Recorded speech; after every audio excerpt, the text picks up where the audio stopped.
غسل اسلامی شریعت میں روحانی نجاست سے پاکیزگی حاصل کرنے کے لیے خاص طریقے سے بدن دھونے کو غسل کہتے ہیں۔ غسل کو انجام دینے کے دو طریقے ہیں، ترتیبی، ارتماسی۔ غسل ارتماسی دفعی میں آپ نیت کریں کہ یہ عمل اللہ کی قربت کے لیے انجام دے رہا ہوں اور ایک بار میں پورا بدن پانی میں ڈبو دیں، جیسے آپ تالاب یا دریا میں اس طرح ڈبکی لگاتے ہیں کہ پورا بدن پانی میں ڈوب جاتا ہے۔ اس آسان طریقے سے آپ غسل کر سکتے ہیں۔ اب ترتیبی غسل میں آپ کو یہ مراحل طے کرنے ہیں۔ پہلے نیت کریں کہ خدا کی خوشنودی کے لیے یہ غسل انجام دے رہا ہوں، پھر سر، چہرے اور گردن کو مکمل طور پر دھوئیں اور کان کے باہری حصوں کو بھی دھونے کا اطمینان حاصل کر لیں۔ کان کے اندرونی حصوں کا دھونا ضروری نہیں ہے۔ پورے بدن کے دھل جانے کے اطمینان کے لیے بہتر ہے کہ بعد والے اعضاء کا تھوڑا حصہ بھی دھو لیں۔ یہاں پر دھونے سے مراد یہ اطمینان حاصل کرنا ہے کہ پانی جلد تک پہنچ گیا ہے۔ یہ کام شاور یا نل کے نیچے کھڑے ہو کر یا لوٹے سے پانی ڈال کر انجام دے سکتے ہیں۔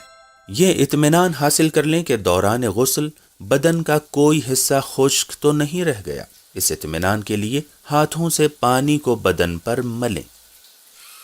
اب بدن کا داہنا حصہ دھوئیں، جس میں کاندھا، ہاتھ، سینہ، پیٹ، پیچھے کا حصہ، شرمگاہ، جھانگ، پنڈلیاں اور پیر شامل ہیں۔ احتیاط کے طور پر ان کے ساتھ بائیں حصے کا بھی کچھ حصہ دھو لیں۔ پھر بایاں حصہ اور شرمگاہ ویسے ہی دھوئیں جیسے داہنے حصے میں دھویا تھا۔ بایاں حصہ دھوتے ہی غسل مکمل ہو جائے گا۔ اہم بات جان لیں کہ بعض علماء بایاں کاندھا دھونے سے پہلے داہنا کاندھا دھونے کی شرط نہیں لگاتے ہیں۔ وہ کہتے ہیں کہ سر اور گردن دھونے کے بعد بدن کے بقیہ حصوں کو دھونا چاہیے۔ غسل کرتے وقت کن چیزوں کی رعایت کرنا ضروری ہے؟ پانی پاک ہونا چاہیے، یعنی نجس نہ ہو، مباح ہونا چاہیے، یعنی غصبی نہ ہو، مطلق ہو، یعنی اس میں کچھ ملا نہ ہو اور اس میں کوئی چیز گھولی نہ گئی ہو۔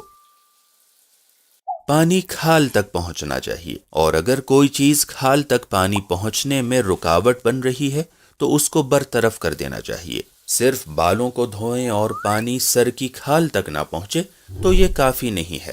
غسل سے پہلے اعضائے بدن کا پاک ہونا ضروری ہے، اور اگر غسل کے دوران ہی وہ پاک ہو جائیں تو بھی کافی ہے۔ یہ عمل ترتیب سے انجام پانا چاہیے، اس طرح کہ سب سے پہلے سر و گردن دھوئیں اور اس کے بعد جسم کا باقی حصہ دھوئیں۔ ہمارے بعض علماء کے مطابق بائیں حصے کو دھونے سے پہلے داہنے حصے کا دھونا ضروری ہے۔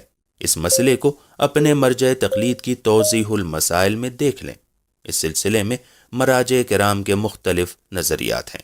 اختیاری حالت میں اپنے بدن کو خود ہی دھونا واجب ہے۔ اگر آپ کسی عذر کی وجہ سے پانی کا استعمال نہیں کر سکتے ہیں یا اس کا استعمال آپ کے لیے نقصان دہ ہے تو آپ غسل کے بجائے تیمم کریں۔ کچھ ایسے نکات ہیں جن سے غسل کرنا آسان ہو جاتا ہے۔